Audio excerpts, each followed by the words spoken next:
Lima is the capital of Peru, a city where colonial architecture meets street art and the noise of surfers on the Pacific Ocean coexists with the aromas of fresh ceviche. Here on the high cliffs above the sea lies one of the most photogenic metropolises of South America. This city is a mix: Spanish palaces, Andean heritage, futuristic museums, and cuisine that attracts people from all over the world. It's a place where you can stroll through the ancient streets of Barranco in the morning, taste dishes from the continent's top chefs in the afternoon, and dance tango under the open sky in the evening. In this video, we will walk through the most atmospheric areas of the city, visit authentic cafes and galleries, try street food praised by Michelin chefs, and learn how Lima became the gastronomic capital of Latin America. But first things first, friends, hello, day 1 in Lima, and I can say that after already walking for 19 minutes to the cafe, I felt that this city is such a crazy hustle, an enormous number of cars. At 8 in the morning, everyone is rushing, cars do not stop at pedestrian crossings. People walk by without looking back. There's such a crazy pace here. I've gotten a bit unused to it, but we'll see. I've come to a cafe. Unfortunately, I didn't find the place I was going to. I'll walk around a bit later, maybe it's somewhere nearby, but let's try. I got a classic breakfast at a cafe, and let's try a cappuccino. As you guys know, Lima is considered the gastronomic capital of the world, so on this trip, we will try a lot of interesting things. I am super excited about dishes of national cuisine, and I already have 2 very cool places booked. Look at how beautiful the breakfast they brought me looks. The coffee is unbelievably beautiful. Let's try it now. Such an unusual flavor, but the coffee here is very rich. Our tour starts here at San Martin Square. This is a historic square in Lima. All the main attractions of the city are located here, and interestingly, this square is part of the UNESCO heritage because it still preserves Spanish colonial architecture and classical Peruvian architecture. Now we will start our tour with a guide, but for now let's take a look. Even just from the side, I can tell you that the sensations are incredible compared to the areas I saw while coming here. In total, there are 43 main districts in Lima, and we will visit only 3 of them. These are Miraflores, Barranco, and Centro Histórico de Lima, the historic center. Since I am ultimately a person who constantly seeks out beauty, I will try to show you as much as possible beautiful and interesting bourgeois places in this city to inspire and impress you. So we are starting our tour right here. Interesting fact about Plaza San Martin. Did you know that it was completely painted red because that was the color of communism? But now, as you can see, everything has been repainted white, and in general, that's how they get rid of echoes of the past. And here, the group has already gathered. We'll start our tour now. By the way, in Lima, there are free walking tours. You just need to give them tips, optional, any amount. Our starting meeting point is the Gran Hotel Bolivar, a historic hotel in the very center of Lima. It was built in 1924. By order of the state for hosting foreign delegations, and in the 1940s to 1960s, the hotel was a symbol of luxury and hosted guests like Ernest Hemingway, Orson Welles, the Rolling Stones. In general, many memorable events took place within the walls of this historic hotel. After that, we went for a walk along the Jirón de la Unión street. This pedestrian street connects 2 key squares of the city and passes by historical facades, neoclassical buildings, and iconic cafes. Once, Peruvian presidents, writers, and aristocrats strolled here, and today, musicians, artists, and street performers. And every house here is a witness to colonial history, revolution, and changing eras. The modern displays only emphasize the contrast between the past and the present. An interesting fact about the square is that since it is protected by UNESCO, there is an effort to preserve this historical heritage and maintain the historical appearance is preserved. Therefore, if you notice, there are no colorful billboards, ads, signs on the building facades. Everything is kept in one style. Absolutely all signs can only be in black. This rule applies to all commercial retail spaces here in Peru on Plaza San Martin. And this rule applies to absolutely all brands, all establishments. So KFC, McDonald's, all the well-known places, they all have black signs. Actually, guys, I misled you because San Martin is the second most important square in Lima, and the main square is right in front of me. Here is the Plaza de Armas, the place where the history of Lima began. It was from here that in 1535 Francisco Pizarro founded the city. The square is surrounded by architecture that clearly reflects the influence of the Spanish crown. Everything here is solemn and symbolic, from the precise geometry of the square itself to the ancient bronze fountain in the center, from which for centuries the distance to all corners of Peru was measured. An interesting fact, in 2003, in honor of National Pisco Day, the traditional Peruvian drink, the fountain was filled with pisco instead of water for the first time. Since then, this tradition has been repeated several times, the last being in 2018, when about 1,500 liters of pisco were poured into the fountain. In front of us is the main cathedral of Lima. And what's interesting, just last week, Pope Francis passed away, and in connection with this, the flag on the cathedral is lowered. Therefore, it is a time of mourning here. The main cathedral of Lima is not just a church but a true museum under its arches, where each chapel is a separate story woven into the fabric of Peruvian culture. There are more than 15 chapels inside the cathedral, each of which is unique in its design and meaning. The cathedral's interiors are striking in their luxury and contrasts, from austere stone arches to gilded Baroque altars. Here, under the cathedral's arches, centuries are literally embedded. Gothic, Renaissance, Baroque, and Neoclassicism all coexist peacefully in one space. There's also a museum here where art objects that once adorned altars, chapels, and episcopal chambers are kept. Ancient icons, luxurious priestly vestments, wrought crucifixes, paintings of the Cusco school. All these speak not only about religion but also about the taste, power, and aesthetics of Spanish Lima.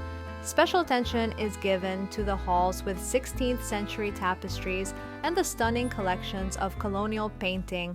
To be honest, I just experienced deja vu here because everything so much reminds me of Portugal. All these architectural insertions, styles, layouts, it's all so similar, and it's clear why. Both countries were conquered by Spain. They are Spanish colonies.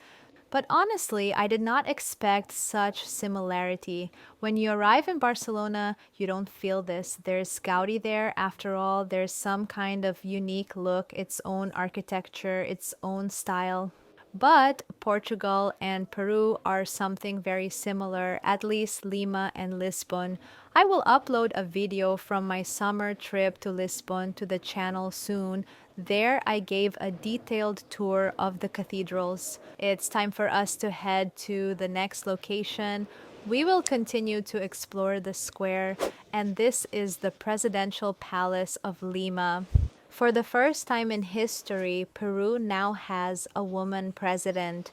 But what's interesting is that in Peru, despite the presidential term being 5 years, in 7 years, 6 presidents have already been removed. So practically every year, president impeachment or resignation is happening or something is going on. In general, there is such an unstable political situation here. According to statistics, 90% of the population is currently dissatisfied with the country's president. This is the City Hall building. By the way, the mayor of Lima, he is also a co-owner of Peru's main railway company, Peru Rail. That is why there are often strikes and misunderstandings here as business interests take precedence. We are very lucky that the sun came out because in Peru, despite the fact that there is almost no precipitation and the city is surrounded by desert, there is no sun here for half past days a year. It is a very cloudy, dull city, but today we have this joy, bright frames, which is important for the filming of the program.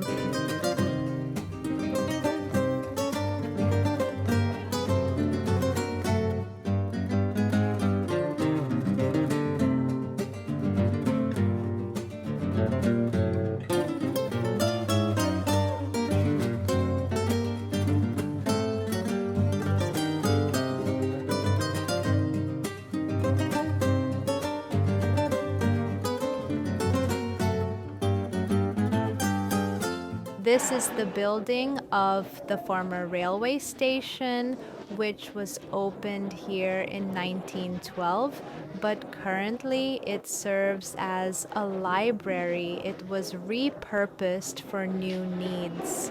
And here it is interesting that the most historical appearance of the building, the style of neoclassicism, is still preserved. Mario Vargas Llosa is the most famous writer in Peru who received the Nobel Prize in 2010. He is the only person in the entire country who has received such an honorable award. The former train station building has been turned into this kind of recreation area. There is free Wi-Fi, charging stations, and you can come here to study. A very cool use of public space. So we have arrived at Parque de la Muralla. What is this park famous for? Well, for offering a magnificent view, but it opens up to this kind of scene. Here are what you might call Peruvian favelas, the poorest area where the lower classes of the population live.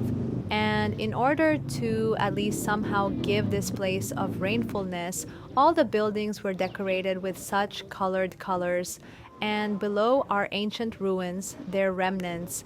And this is an interesting combination. On the one hand, on the left, we have the poorest area, but on the right is the historical center. Pisco is the most popular alcoholic drink in Peru, resembling brandy. Now they will give us a tasting. Pisco can be drunk with various combinations, and Pisco Sour is the most popular cocktail. Let's try it. I've never tried Pisco before. The first one, don't drink it yet because we got to make a toast, of course. But the first drink is going to be the classic Pisco Sour. How do you make the cocktail? Basically, you use you put all the ingredients in a shaker. Arriba! Arriba! Abajo! Abajo! Centro! Centro! Adentro! Adentro! Cheers, guys. Cheers to all of you.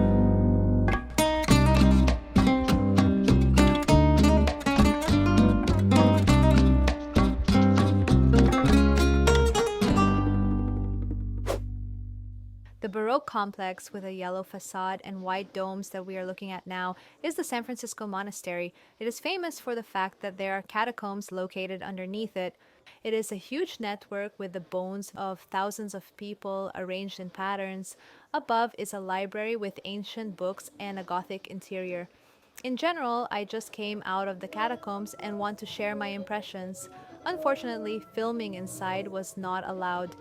And frankly, I'm completely shocked by the tour. You can only get inside as part of a tourist group. You can buy a ticket on site, but it must be with a tour. It takes place almost every half hour except for lunch. But it is conducted in Spanish. Unfortunately, most of it, 90% of everything said there, I did not understand. But what I've learned, the catacombs are a cemetery that existed here for 3 centuries, and the poor citizens who didn't have money to be buried in a public cemetery were buried there. In general, bodies were thrown there without any tombstones, one on top of the other, and were separated by lime. Lime helped disinfect bodies and kill bacteria. Just imagine how creepy. As a result, to date, according to official information, 25,000 people were buried. In general, it all looked very eerie. I took only one shot because, to be honest, it felt somewhat inappropriate to photograph people's remains. But now it is already 3 o'clock and I am very hungry, so we are heading to a Peruvian restaurant to eat and try local dishes. In short, I decided to return to Plaza de Armas, the main square of Lima, and found a nice restaurant here called Peru Gourmet. And I wasn't planning to drink alcohol, but We have somebody that works with the restaurants to take pictures around here of the place of people. sorry, my speech was interrupted. They decided to take a photo of me, apparently for local social media. Well, alright, in general, what I wanted to say is that I wasn't planning to order alcohol, but it seems to me that everyone here drinks this Pisco sour from morning till night, so it was hard to refuse. Well, I didn't expect such beauty. Just look at the presentation. This is ceviche, mixed fish ceviche. There are different types of fish here. And this dish is potatoes. The yellow one is chicken, the green one is octopus, and the orange one is shrimp. Just the presentation is incredible. What beauty. Wow, that is very tasty, just the freshest fish. Okay, let's try this beauty now. Honestly, it feels a bit bad to cut it. It looks simply, as I already said, masterful, super professional level. And the prices are very affordable compared to the States. The dish costs about 50 sols, so I know that 30 sols, 35 sols is $10. So it turns out to be about, I don't know, 14 or $13 for the dish for such beauty. It reminded me of Russian salad olivier, like when it has been in the fridge for a few days after New Year. A kind of potato with carrot in mayonnaise. Well, of course, it all tastes a bit different. I might be exaggerating, but a fabulous olivier salad. Everything is sold out. Peruvian cuisine is now probably on my list. By the way, in Peru, there is their own Coca-Cola, Inca Kola. It's yellow, of course, but I don't know. Let's try it now. This really reminds me of Russian drink duchess. It's just the same taste. Let's move forward. While waiting for the taxi, some rallies started. Just a bunch of marchers, flags, police. Literally a couple of hours ago, it was quiet and peaceful here. But not anymore. There's some kind of protest here. What for? I have no idea, but most likely political.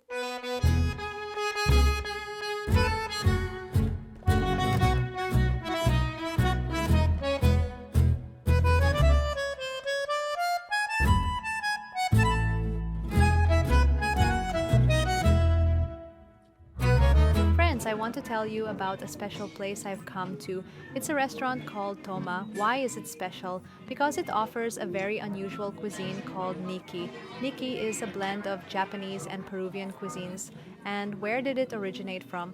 Initially, at the end of the 19th century, when indentured servitude was abolished in Peru, there was a shortage of labor and such mass immigration from Japan began.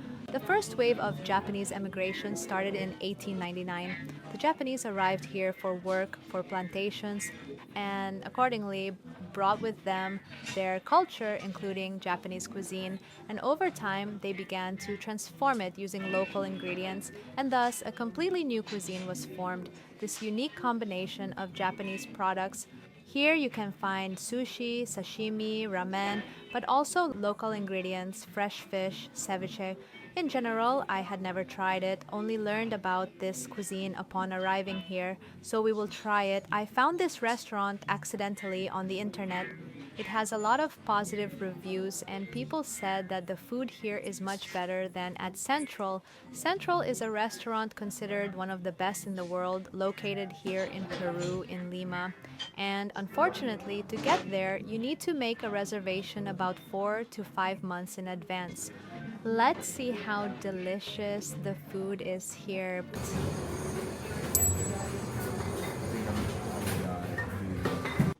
Good morning, the 1st of May. Today in Lima, Labor Day is also celebrated, a holiday, so it will probably be noisy and crowded. But that's alright. I finally found the coffee shop I couldn't find yesterday. And actually, it was just two places away from yesterday's coffee shop. But it's okay. The main thing is I'm going to try this coffee now because there were a lot of recommendations about this place. And today we will explore Miraflores.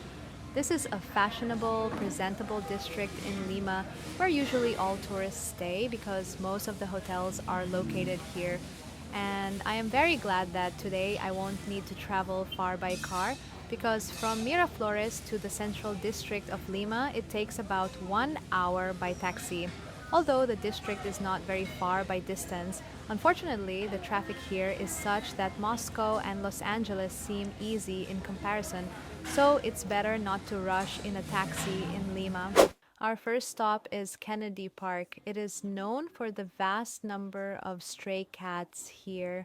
Look, cats are everywhere and they exist thanks to the donations from volunteers who come here, feed them, and take care of them. And the whole house has been opened for the cats. Look, they have 8 to 12 windows there. In the park, you can also see various statues, sculptures, and of course, there are many street artists selling their paintings. What indicates the prestige of this area? Look at how interestingly they've integrated tennis courts between the road and residential buildings. Here is a squash center, a tennis center, a cafe in the middle, and then it all transitions into a pool, an open pool with loungers, with tracks, so the residents of the area get accessible sports. And here is the Park of Love. The Park of Love got its name in honor of the holiday because it was opened on Valentine's Day in 1993. And it is famous because there is a very famous sculpture here. Now I will show it to you. This sculpture is called El Beso, which translates to the kiss. What personally stands out to me about this sculpture is the name of its author because the author's name is Victor Delphine. When I saw this name, I thought it was Russian-speaking author, but it turned out no, he is Peruvian, 97 years old, and he still continues to create, actively maintains social media, sells his works. The person, of course, commands great respect for his active life stance. And from here, there is an incredible view of the Pacific Ocean. Look at the waves, how many surfers there are. By the way, did you know that Peru is the only capital in Latin America that has access to the open ocean? And along the entire park runs a fence made in mosaic technique of interesting shape. You can take pictures, climb on top, or just to pose. And here is a fence with love locks, locks of wishes. And probably the most photographed object here on the coast is the lighthouse, which is already 125 years old. It still functions. Just look at how beautiful it is here. Waves, surfers, a beautiful cliff, greenery, a combination of colors, a truly living landscape. And I approached the Chinese park. This park was gifted to Lima by the city's Chinese diaspora, and interestingly, the Chinese diaspora is considered one of the largest here in Peru throughout Latin America. And as you understood, this is all one large continuation of a long park. They are just divided into different thematic zones. But all this time, I am simply walking along the hill and transitioning from one park to another. The site is simply stunning. After walking back for about 15 minutes, I reached Larcomar. It is a shopping center located right in the rock. And look how they integrated the underground parking here. Very convenient for the visitors.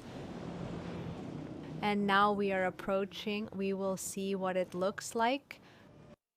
Look, below is the ocean, and above is the city, sidewalks, and you name it. Here, between the ocean and the city, is this incredibly complex structure by design, a shopping center. Honestly, I don't quite understand how they built it. It is very difficult. We approached the Barranco district. It is the third most important district of Lima. It is a bit less prestigious than Miraflores, but it is a youthful, artsy, creative district. There are many exhibitions, art objects, and graffiti here.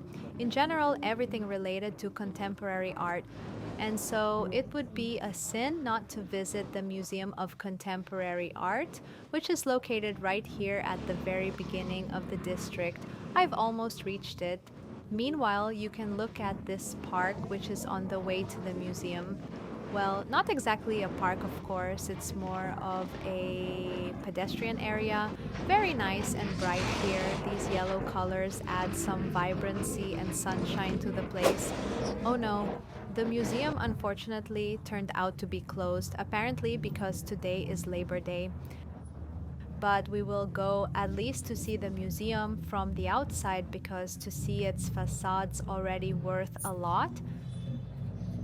Look at how creatively it is situated on the water. I don't know what was here, some reservoir, sewage waters.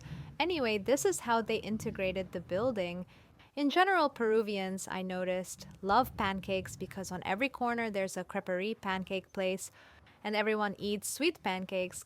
Guys, look, even the technical buildings are decorated with these bright Peruvian designs. Very colorful. Overall, I am, of course, disappointed that it is closed. Maybe tomorrow I'll manage to drop by here. It would be very interesting. For now, I urgently need to figure out what to do. But in Lima, that will be fairly easy because you can just wander around without a specific route. Let's try to trust and go wherever the wind takes me. The yellow color is just a reflection of the city's mood. You're walking in the park and bam, you have geese and pigeons. Choose whoever you want. It's really cool that Lima has such a large number of pedestrian paths, parks, and squares. You can walk, go out, and cover kilometers, and it's not scary at all here. It's just pleasant to be here, clean, green, neat, and tidy. For those who love walking, it's just a perfect place.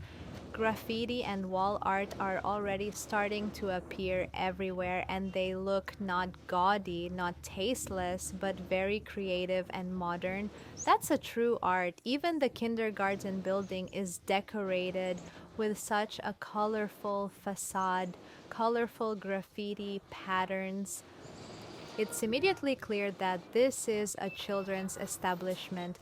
I also noticed how interestingly the balconies in the houses are decorated. Almost everyone has these large green plants and some sculptures. People really care about their facades, about the building's appearance. Greenery, of course, greatly embellishes the facades. It seems like just a white building, but with a little bit of vegetation added, it immediately blooms. Or, let's say, a gray concrete one.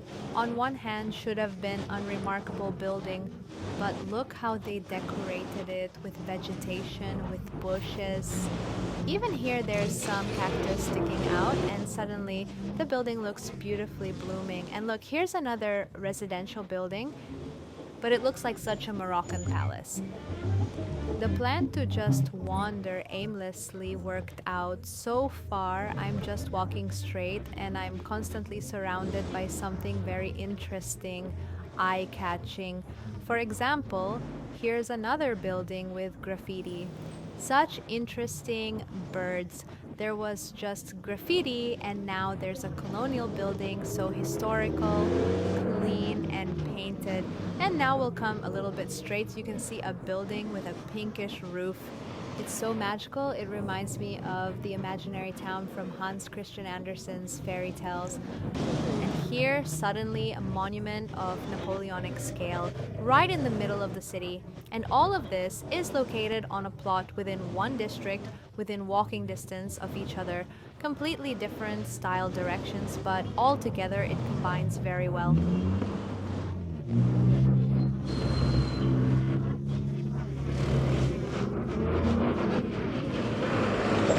Over there in the distance, there's some kind of Gothic palace, a bit worn out. Such a mix of styles. It's noisy here, true, but at least the buildings have colorful facades. In my opinion, they are the most pleasant because the city immediately blossoms, becomes so cheerful, cozy, and joyful.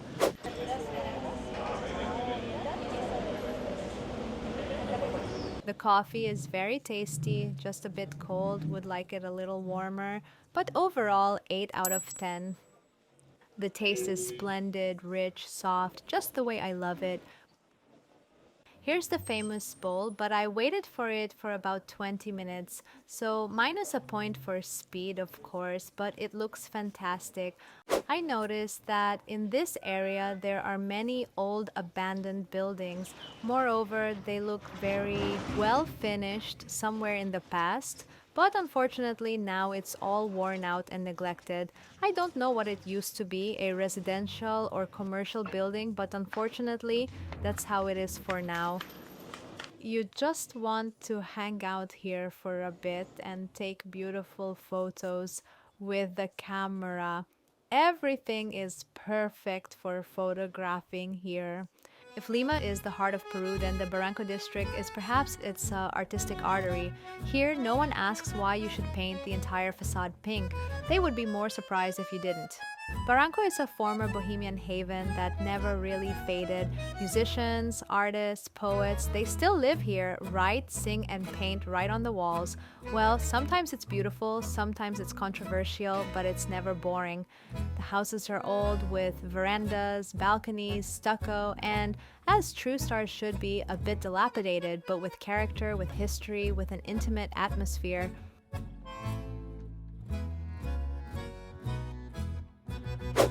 So, well, we met with our guide who was 10 minutes late, but it's not a big deal. I have actually already seen almost everything here.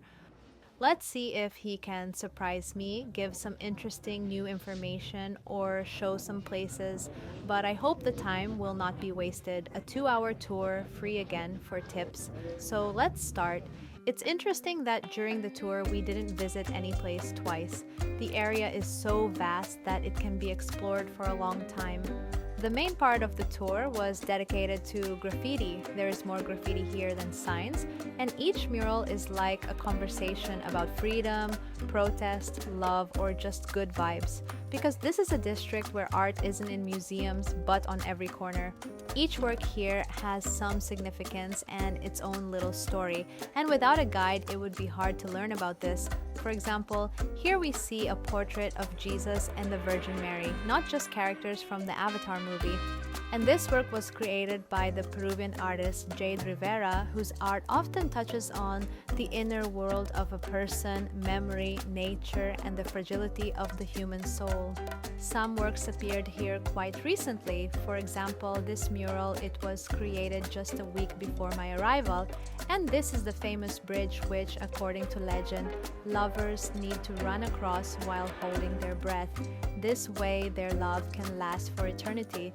There are also many galleries in Barranco featuring works by local artists. In this one, for example, entry was free. And of course, it's a district with magnificent views of the Pacific Ocean.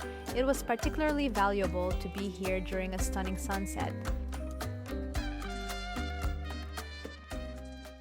We were at Kennedy Park with you earlier today, but at night the atmosphere is completely different. Everything comes alive, crowds of people, music, street performers.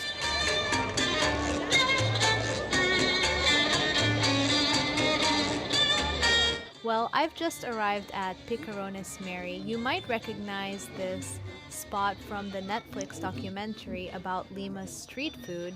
And now I'm finally going to try it. Looks beautiful. Oh my god, they're so hot. You know, it's that feeling from childhood when your mom would say, "You haven't had lunch yet? No sweets?" And here I am, still feeling like a kid, guilty. But how can you not try them? I mean, it's just picarones.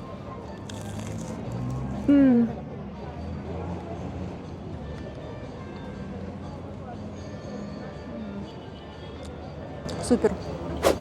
I decided to take a walk towards the restaurant. The walk took about 40 minutes, and now I'm heading to Meta. It's a restaurant that is among the top 50 best restaurants in Latin America.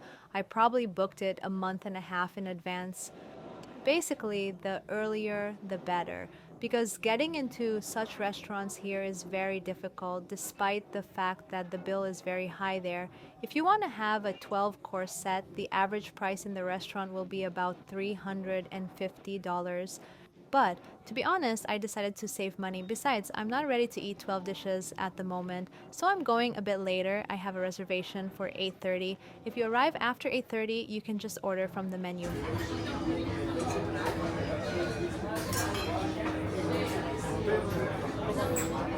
Basically, the a la carte menu is very limited. It only has 3 sections: appetizers, main courses, and desserts. That's it, and just 3 menu pages. The main menu also features only a few items, so there's not much to choose from, and dessert, that's all. The choice is small, but actually good. Going with the classic "I'll have ceviche," and for the main course I decided to try the local Peruvian version of paella. It's rice with langoustines called arroz con langostinos. Hopefully it'll be good. Overall, there aren't many people in the restaurant. Mamma mia, this cocktail is insanely delicious. I can't remember the last time I drank something so tasty. Very, very rich mango flavor.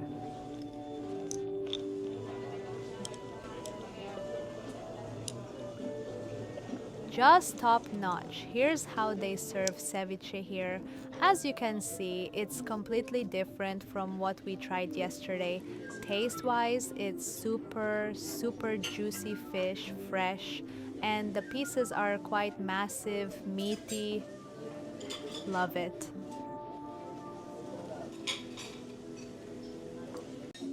This is how this dish is presented here, as I crudely called it paella. Well, of course, it doesn't look like paella at all. Here, rice and corn are wrapped in caramelized cheese, or I am not sure what it is. Look at this large corn. And inside here, you see shrimp, langoustine, corn, and rice. So I tried it, and yes, I am pretty sure it is a caramelized cheese. It's insanely delicious, just unbelievable. There's also peas inside. But I can't fit anymore. I'm already full. I don't know how people eat 12 dishes. I just can't even eat 2. Guys, I arrived at Lady B. Lady B is a bar that is among the top 50 bars in the world. Although it looks very simple, it is small, tiny, but it's popular because they use only local Peruvian ingredients to create drinks. And that's the advantage of solo travel. I can visit a bar and no one will tell me it's too late. The bar's menu is entirely based on local ingredients. And you can choose which glass you want to use for your drink. Such beauty. And I was treated to a compliment with matahui. Matahui is a local ingredient that grows here in Peru. They brought me a cocktail, Pisco Punch. Well, actually, throughout my trip to Peru, I think I only tried Pisco. But as I mentioned, there are many different kinds, and this is Pisco Punch Italia. In general, there are some ingredients related to honey and mint, and I don't know, it looks interesting. This is day 3 in Lima, and unfortunately, the last one. Because tonight I am already heading to Cusco, where I will continue our Great Peru journey. and I can say that 2 days were quite enough in Lima to see the main areas and sites. And here's the third day. It's the final chance to visit places I didn't manage to see. Now I will go to the excavation site. These are ancient ruins left by the Lima civilization, which existed long before the Inca Empire. What can I say? I'm amazed at how good the coffee is in Lima. I've already been to my 4th or 5th cafe, and not once have I had a bad cup. The aroma is refined, the flavor is exceptionally rich, just delightful. Lima has rightfully earned its place in the ranking of the world's gastronomic capitals. Trust me, wherever I go, everything is insanely delicious, fresh, with perfect presentation. I wish I could try more food here.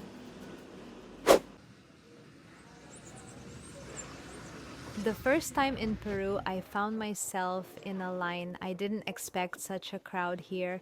Well, we'll wait. It turned out that you can't just walk around here. You definitely need to go with a tour. There's a tour in English and in Spanish, and it lasts about 1 hour. This is Huacapuclana, an ancient temple that predates the Incas. It has stood here for 1500 years. Long time ago, the spiritual leaders of the Lima culture performed rituals here, asking the gods for help, and they offered gifts to the gods, and according to archaeologists, even made sacrifices. Temple is built from adobe bricks arranged in a bookshelf-like pattern, a feat of engineering from 1,000 years ago, still studied today. What's interesting is that even when Lima had already become a city with traffic and electricity, locals still thought this was just a giant pile of dirt. Now it's a protected archaeological site and almost a philosophical reminder. Beneath every layer of asphalt, there might be an entire civilization. That brings our tour of Lima to an end. Soon we'll be in Cusco. In the meantime, follow my channel, leave a comment, and see you soon.